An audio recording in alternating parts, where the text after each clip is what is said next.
What's up guys, it's Sophie. First things first, I'm filming in a completely empty room, so please ignore the echo. And the light's gonna be changing through this video too, I guess. So this is my second and hopefully my last attempt at filming this video. I did film and edit an entire other video on the Prince Harry and Meghan Markle interview with Oprah. And in that video, I had briefly touched on what we're gonna be talking about in today's video. But after watching the footage back, I realized that in that video, I did not have an actual formulated opinion on this topic. So my thoughts and my words just seemed very unorganized and jumbled. And then I also decided that I wanted to make this topic its own video. Because yes, we're gonna be talking about how this applies to the Meghan and Harry situation, but this question and this concept of predictable racism is applicable to so many different situations. If you watch the Meghan and Harry interview, comment down below your thoughts. They might end up changing if you watch this video, who knows? So before we start, I just wanted to have a working definition of what predictable racism is. As I'm sure you assumed by the literal only adjective in the title, that predictable racism is just racism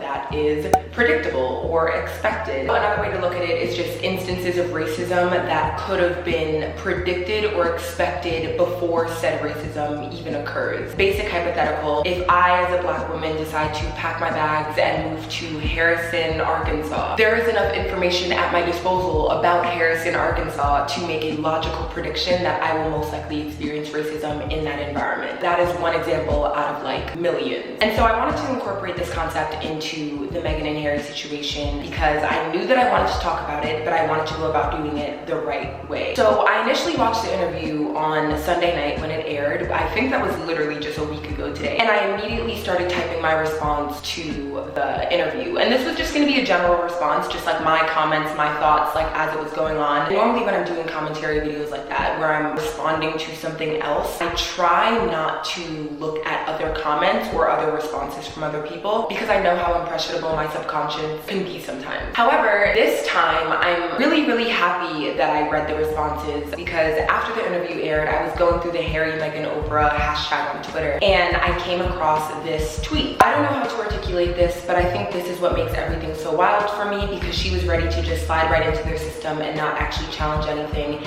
and basically be a token, but their own racism got in the way. And this was actually in response to another tweet that I do fully agree with. I started to see more and more of these takes that kind of all identified with the same line of reasoning, which is Meghan marries into a racist institution, she endures racism as a result, end of story. And I think the determining factor that actually made me want to speak on this topic was reading No Name's tweet on the situation. I'm down for black liberation. While the head of a colonial empire sat down with a billionaire to discuss racism, the continent continues to be plundered and occupied by European forces. Anti-blackness is foundational to the empire she married into. Now, y'all know I love No Name. I fucking love No Name. I think that she's an amazing educator, rapper, lyricist, writer, like all of it. And I do think that she made a very solid point in this tweet. When you look at the Meghan Markle and Oprah interview in relation to every other global black issue going on right now, it feels awfully trivial. We're looking at a black billionaire interviewing a member of a colonial empire and his wife, who at that point had become part of the family.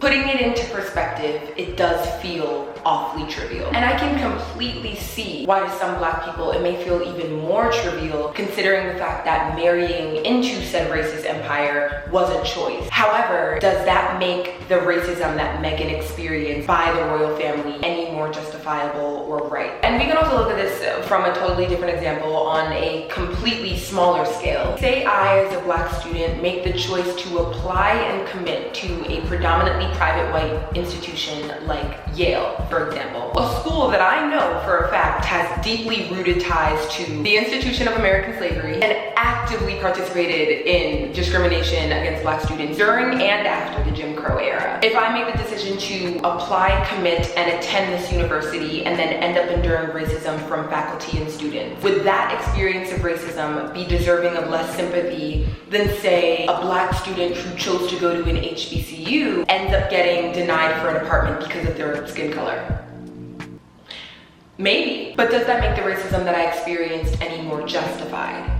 No. I feel like when engaging in conversation about the Meghan Markle and Harry situation, regardless of how you feel about the decision to marry him, it is absolutely necessary to acknowledge both the racism that she married into and the racism that she endured. Predictable racism does not change the fact that it is still racism. And racism will never be a justified response to anything. It's not a justified response to a black student applying to a PWI like Yale, and it's not a justified response to Meghan marrying into the royal family. So at first, when grappling with this question myself, I did not even have a stance. Like, I didn't have a real formulated opinion on this yet. And so I hit up my friend Trudy, who's actually literally been on my channel before. And so we had like a whole entire conversation about this topic of predictable racism and whether it deserves less sympathy, if any sympathy at all. And he used a metaphor to answer this question that I had to include in this video. And I had to write all that shit out, so hold on actually. So he basically compares, in this context, racism to the rain. Follow me for a second. And so the point of view of black people who currently are lacking any sympathy for Meghan Markle right now have a weather forecast view of racism. And so what that means is racism is a given and it's our job as black people to avoid it. So in terms of the metaphor, avoiding racism looks like packing an umbrella to avoid the rain. It is completely your fault if you get rained on, and nobody should feel sorry for you in that case. So that is basically the logic that a lot of black people are currently using to unpack Meghan Markle's situation. However, the only difference is that while not packing an umbrella to avoid the rain is most certainly a choice, racism itself is also a choice. The clouds do not choose to rain.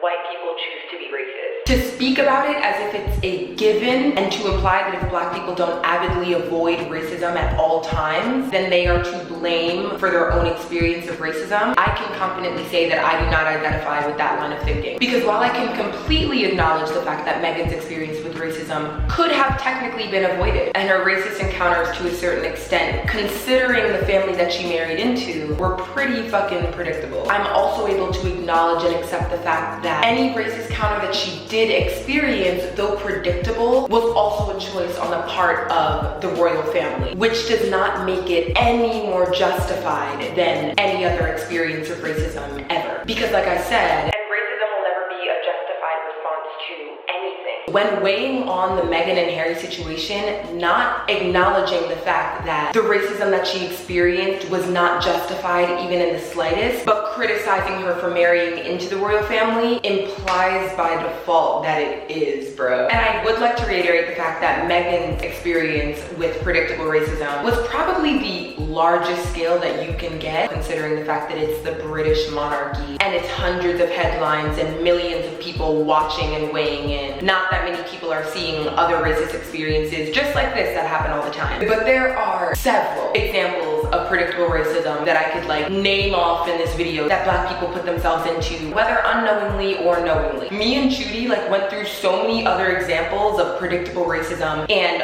our levels of sympathy were varying for each example, but no matter what the situation is the racism itself justified?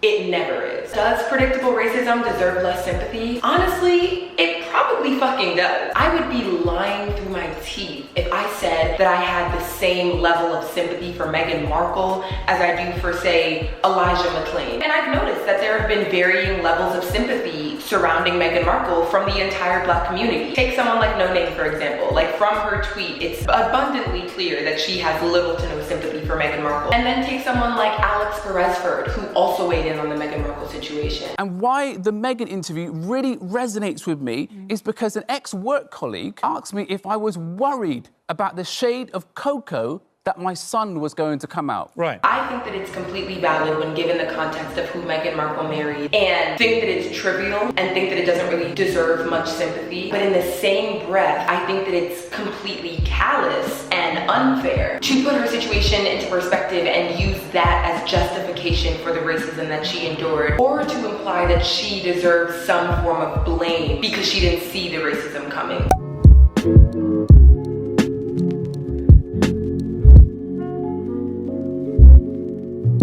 It's it's time to end the video. The sun just shut off and said, bitch, it's time to do your outro. So that is all I wrote down in my notes, and that's all that I really have to say on the matter. I thought that this topic really deserved its own video because there are so many instances and examples of predictable racism and what that looks like and how we as Black people should respond to it. I really want to know what you guys thought. Use the comment section as a forum to tell me all your opinions, what you thought about the interview, what you thought about what I just said. If you're a person of color, how do you respond to predictable racism? How do you think other people should respond to predictable racism? Do you have sympathy for Meghan Markle? Do you not have sympathy for Meghan Markle? I just really want to know what you guys thought. So please let me know down below. The light is fucking up right now. It's doing a lot, so I'm gonna go. Thank you guys so much for watching. Don't forget to click the notification bell because I upload every week. And let me know what other topics you want me to talk about down below because I'd be happy to do that for you. I love you all so much, and I will see you in my next video. Bye!